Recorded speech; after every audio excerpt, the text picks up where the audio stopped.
बहना को मजबूत बनाओ, खुशहाली प्रदेश मिला।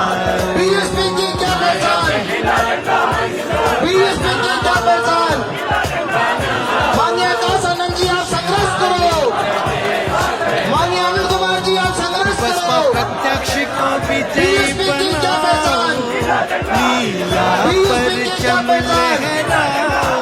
जय भीम। लगता है भूख लग रही है आप सबको, खाया नहीं आपने? एक बार और ऐसा जय भीम करेंगे, जयपुर हिल जाएगा। ठीक, जय भीम। साथियों, सब इतने देर से इंतजार कर रहे हैं। हमारी माताएं बहनें जो इतनी दूर से आई हैं, पहले तो एक बार जोरदार तालियां हो जाए हमारी माता बहनों के लिए।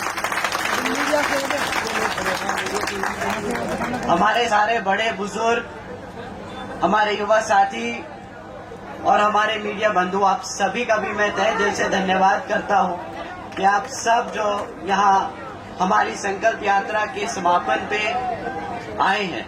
साथियों, अपनी बात रखने से पहले मैं सबसे पहले अपने सभी संतों, गुरुओं, महापुरुषों को, जिसमें खासकर महात्मा ज्योतिबा फूले, छत्रपति शाहू जी महाराज, नारायणा गुरु, पेरियार रामास्वामी जी, बाबा साहब डॉक्टर भीमराव अंबेडकर जी एवं मान्यवर साहब श्री काशीराम जी को नमन करता हूं।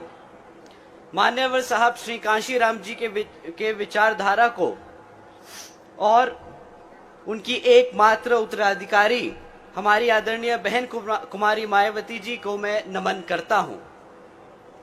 उत्तर प्रदेश की 4 बार मुख्यमंत्री, लोकसभा व राज्यसभा की कई बार सदस्य रही आदरणीय बहन कुमारी मायावती जी ने सभी एससी, एसटी, ओबीसी एवं अल्पसंख्यक समाज के साथ साथ सर्व समाज में से गरीबों और कमजोरों के लिए अपना पूरा जीवन समर्पित किया है और मुझे गर्व है कि मुझे ऐसे महान नेता के नेतृत्व में काम करने का मौका मिल रहा है।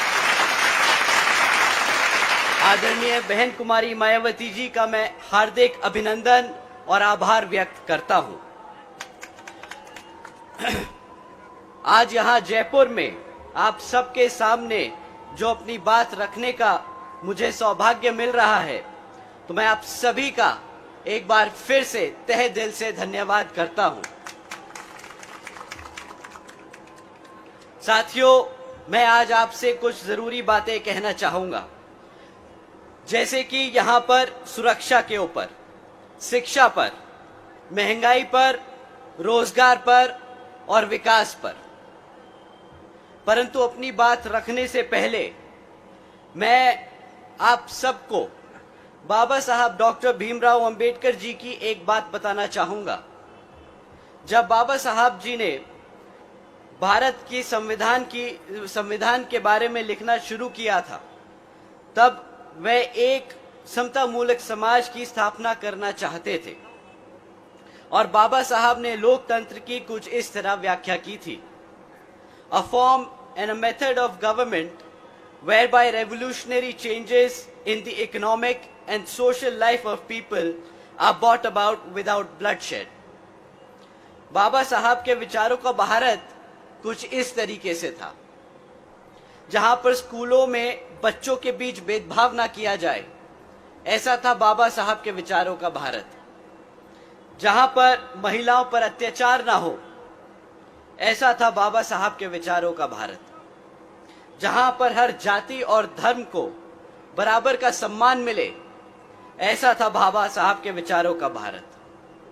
परंतु हकीकत तो ये है कि आज यहां राजस्थान में जो कांग्रेस की सरकार चल रही है, वह न सिर्फ एससी, एसटी, ओबीसी विरोधी है, बल्कि वह बहुजन समाज के साथ साथ सर्व समाज विरोधी भी है।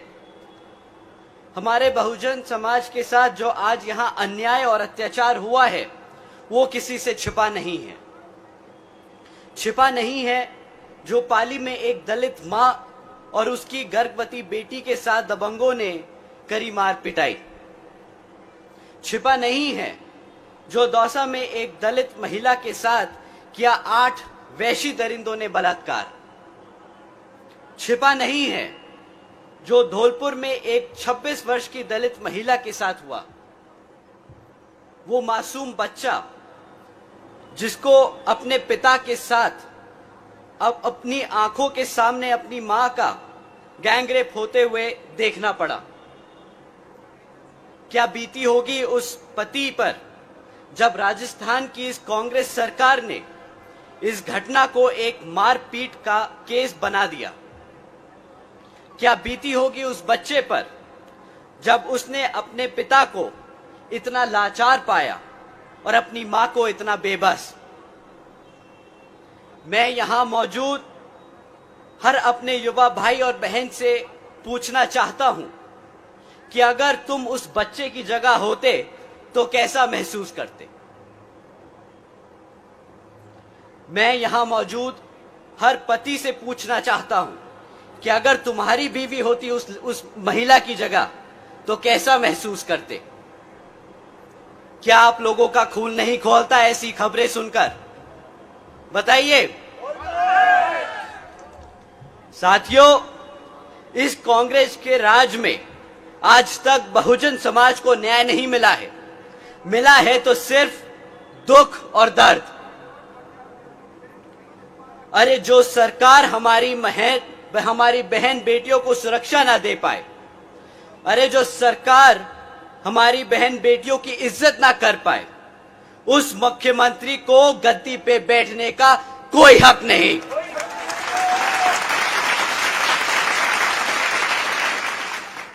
साथियों, इनकी असलियत आप सबके सामने है। जातिवादी मानसिकता इनके खून में दौड़ती है।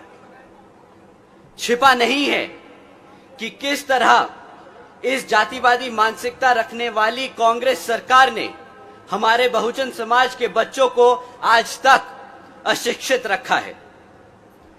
सरकारी आंकड़ों की माने तो आज भी राजस्थान में बहुजन समाज के 60% बच्चों को कोई शिक्षा की सुविधा नहीं प्राप्त हुई है। और अगर किसी तरह वह बच्चे 40% बच्चे सरकारी स्कूल तक पहुंच जाएं, तो 70% स्कूलों में आज भी बिजली की व्यवस्था नहीं है और साथ ही साथ 70% स्कूलों में कंप्यूटर्स की भी व्यवस्था नहीं है। अगर मैं इनकी नाकामियां गिनाने बैठूं तो शायद समय कम पड़ जाएगा, पर हकीकत तो यह है कि आज भी राजस्थान में हमारे बच्चों को अशिक्षित रखा जा रहा है ताकि हम अपने बच्चों को उनके पैरों पर ना खड़ा कर पाए। छिपा नहीं है कि किस तरह राजस्थान में महंगाई आज आसमान छू रही है। आज पेट्रोल राजस्थान में 100 रुपए से ऊपर का बिक रहा है। इस कांग्रेस की सरकार ने 2018 के अपने मैनिफेस्टो में कहा था कि वह महंगाई कम करने के लिए सख्त कदम उठाएंगे। अब 4 साल बाद जब इलेक्शन हम सबके सर पर है, तो इन्फ्लेशन रिलीफ कैंप के नाम पर सिर्फ 25 दिन की रोजगार देने का वादा, 200 यूनिट बिजली फ्री देने का और 500 रुपए में गैस सिलेंडर देने का वादा कर रहे हैं। गरीबों के साथ इससे बड़ा मजाक कोई कर सकता है तो नहीं, बताइए। क्या एक कैंप लगा देने से यहां की महंगाई कम हो जाएगी? साथियों, छिपा नहीं है कि किस तरह पिछले 4 सालों से हमारे युवा साथी बेरोजगार घूम रहे हैं।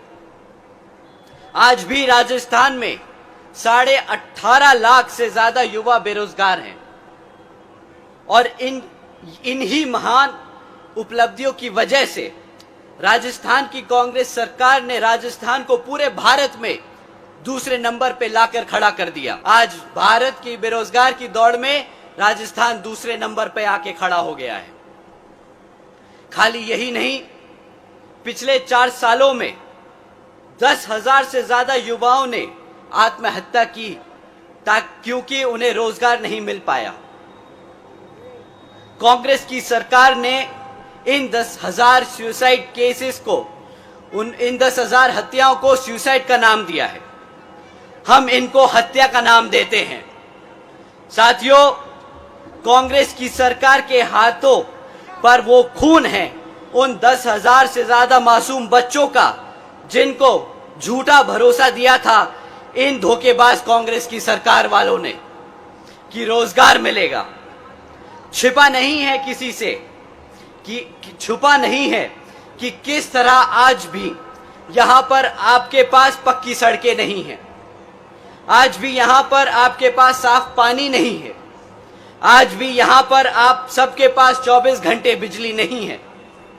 साथियों, ये कांग्रेस की विफलताएं नहीं, ये कांग्रेस की मनुवादी सोच है,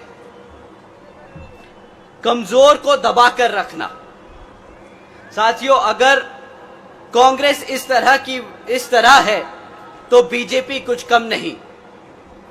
बीजेपी की केंद्र सरकार ने पहले आपके नोट गैरकानूनी बता दिए नोटबंदी के नाम पर, यह कहकर कि इससे काला धन खत्म हो जाएगा और वो जो लोग दोषी हैं, काला धन ऐंठे बैठे हैं, उनको सजा मिलेगी।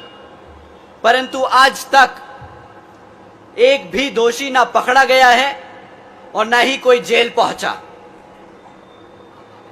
बीजेपी की केंद्र सरकार ने हमारे किसान भाइयों को वादा किया था कि उनकी आमदनी दुगनी कर दी जाएगी, लेकिन हकीकत तो ये है कि हमारे किसान भाइयों की आय दिन पे दिन घटती जा रही है। बीजेपी की केंद्र की सरकार ने वादा किया था 2022 तक कि हर बेघर को घर दिया जाएगा, लेकिन यह वादा भी उनके बाकी दूसरे वादों की तरह ही झूठा निकला। बीजेपी की केंद्र सरकार ने वादा किया था कि सालाना 2 करोड़ नौकरियां दी जाएंगी, लेकिन अगर सरकारी आंकड़ों की माने तो आज देश में 12.5 करोड़ नौकरियां पहले से भी कम हो चुकी हैं। साथियों, ना बीजेपी ने नौकरियां दे पाई, ना बेघरों को घर दे पाई और ना किसानों को उनकी आय दुगनी कर पाई। बस डबल इंजन सरकार का ढिंढोरा पीटते रहते हैं पूरे देश में। साथियों, आदरणीय बहन जी ने कभी भी लंबे चौड़े वादे नहीं किए, बस अपने समाज के साथ साथ सर्व समाज के लिए कानून व्यवस्था और सामाजिक व्यवस्था के लिए अनेकों कार्य करके दिखाए हैं। आदरणीय बहन जी ने हमारे सभी संतों, गुरुओं और महापुरुषों के सम्मान में कई जिले और यूनिवर्सिटीज के नाम रखे, जैसे Gautam Buddha university, Ambedkar university, Chhatrapati Shahuji Maharaj university, Mahatma Jyotiba Phule नगर, महामाया नगर, संत कबीर नगर। साथियों, बहन जी ने अपने महापुरुषों के सम्मान में ये सब काम इसलिए किए ताकि हमारी आने वाली पीढ़ी अपने संतों और गुरुओं को कभी ना भूले। आदरणीय बहन जी ने सावित्रीबाई फूले बालिका शिक्षा योजना के तहत 7 लाख से ज्यादा बच्चियों को 12वीं तक की शिक्षा प्राप्त करने हेतु 600 करोड़ से ज्यादा की लागत इन बच्चियों को अपने पैरों पर खड़ा कर एक उज्जवल भविष्य देने के लिए खर्ची। आदरणीय बहन जी ने देश में पहली बार सरकारी कॉलेजेस के स्टूडेंट हॉस्टल्स में अन्य पिछड़े वर्गों के छात्रों के लिए 27% आरक्षण की व्यवस्था तय की। आदरणीय बहन जी ने महामाया गरीब बालिका आशीर्वाद योजना के तहत 3,25,000 बच्चियों को 1 लाख रुपए देने का काम किया। आपको जानकर हैरानी होगी कि इस योजना के तहत 3,250 करोड़ रुपए बहन जी ने अपनी बच्चियों को सीधा उनके बैंक खातों में दिए। आदरणीय बहन जी ने अपने शासनकाल में 12,500 करोड़ की लागत से हमारे SC, ST, OBC व आदिवासी समाज के 3,50,000 से ज्यादा परिवारों को महामाया आवास योजना के तहत अपना खुद का घर दिया। साथियों, आदरणीय बहन जी ने अपने शासनकाल में 90,000 से अधिक शिक्षकों को सरकारी नौकरी दी, 1 लाख से अधिक सफाई कर्मचारियों की भर्ती की और 2 लाख से अधिक जवानों को पुलिस फोर्स में भर्ती किया। आदरणीय बहन जी ने SC, ST, OBC एवं अल्पसंख्यक समाज के साथ साथ सर्व समाज में से गरीबों और कमजोरों को मुफ्त में राशन देने जैसी योजनाएं नहीं चलाई। इनकी इन योजनाओं की वजह रोजगार देने के काम किए ताकि हमारा समाज अपने पैरों पर खुद खड़ा हो सके। और साथियों, यही है असल मायने में सर्वजन हिताय व सर्वजन सुखाय की नीति। साथियों, जैसा कि आपको मालूम है कि राजस्थान में अब कुछ ही समय में विधानसभा आम चुनाव होने वाले हैं और विरोधी पार्टियां किसी भी हद तक गिरकर साम दाम दंड भेद का इस्तेमाल कर सकती हैं। तो मैं बहन जी की कुछ जरूरी बातें आप सबको बताने आया हूं जो आपको ध्यान में रखनी होगी। विरोधी पार्टियां आपको मुफ्त में राशन और बिजली देने के वादे कर सकती है, पर आपको ध्यान रखना होगा कि आपके बच्चे काबिल तभी बन सकते हैं जब उनको पढ़ाई और रोजगार के मौके मिले। मुफ्त में आज तक कोई काबिल नहीं बना है। विरोधी पार्टियां आपको धर्म के आधार पर बांटने का काम कर सकती हैं, पर आपको ध्यान रखना होगा कि बहुजन समाज पार्टी सर्वजन हिताय व सर्वजन सुखाय की नीति के आधार पर चल के यहां सभी धर्म और सभी जातियों को बराबर का सम्मान दिलाने का काम कर रही है। विरोधी पार्टियां अपने चमचों का इस्तेमाल कर आपको भ्रमित कर सकती हैं और इनके चमचे आपके देश के कोने कोने में आजकल घूम रहे हैं। आजकल समाज में एक ऐसा ही चमचा आप लोगों के बीच में घूम रहा है।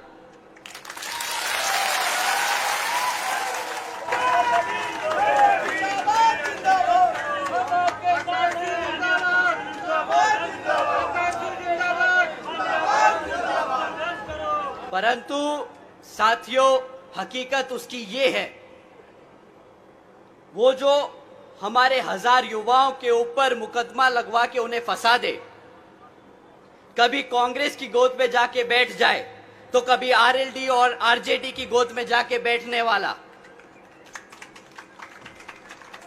वो जो सपा से अपने दलितों के वोटों का 2 सीटों पे समझौता कर फिर आंसू टपकाने वाला,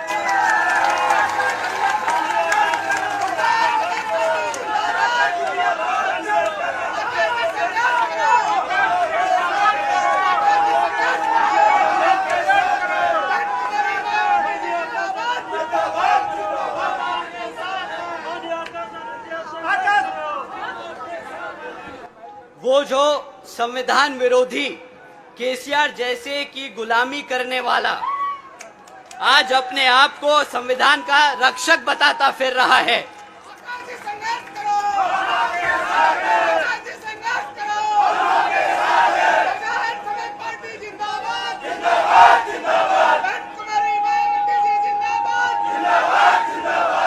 तो साथियों, ऐसे नाटकबाज और धोखेबाज से आप सबको संभल के रहना होगा। नीले झंडे वाले तो बहुत आएंगे, जैसे भेड़ के रूप में भेड़िए, लेकिन आपका झंडा वही है जिस पर हाथी का निशान है।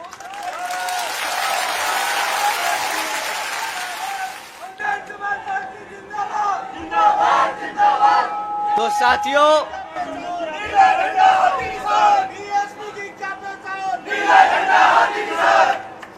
तो साथियों, हमें बाबा साहब के दिखाए रास्तों पर चलकर, मान्यवर साहब के बताए तरीकों का इस्तेमाल कर अपनी बहन जी के बेबाक अंदाज को अपने दिल और दिमाग से अपनाना होगा। तो साथियों, समय आ गया है कि हम सब एकजुट होकर समाज के हर एक व्यक्ति को बसपा से जोड़ बता दें कि हम आ रहे हैं हर उस चीज के लिए जो इस संविधान में हमारे लिए, हमारे समाज के लिए हमारे गुरु देकर गए हैं, बाबा साहब डॉक्टर भीमराव अंबेडकर जी। साथियों, आज यहां मंच पर मौजूद हमारे प्रभारियों मनोज घुमरिया जी, इमरान खान जी, खेमकरण तोली जी, खुर्शीद अहमद जी, रविंद्र मीना जी और रितेश शर्मा जी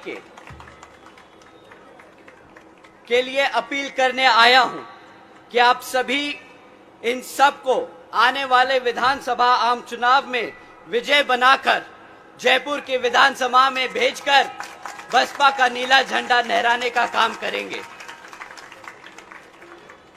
अंत में एक बार दोबारा से मैं यहां मौजूद हमारे सभी माताओं, बहनों, बड़े बुजुर्ग और हमारे युवा साथियों का तहे दिल से धन्यवाद करता हूं। साथ ही साथ हमारे सभी पदाधिकारी एवं कार्यकर्ता गणों का धन्यवाद करता हूं और यहां पर इतनी बड़ी संख्या में हमारे सभी समर्थकों का भी धन्यवाद करता हूं। आज आप सब हमारी इस संकल्प यात्रा के समापन में शामिल हुए, तो आप सभी का तहे दिल से बहुत बहुत शुक्रिया। जय भीम, जय भारत, जय बहन जी।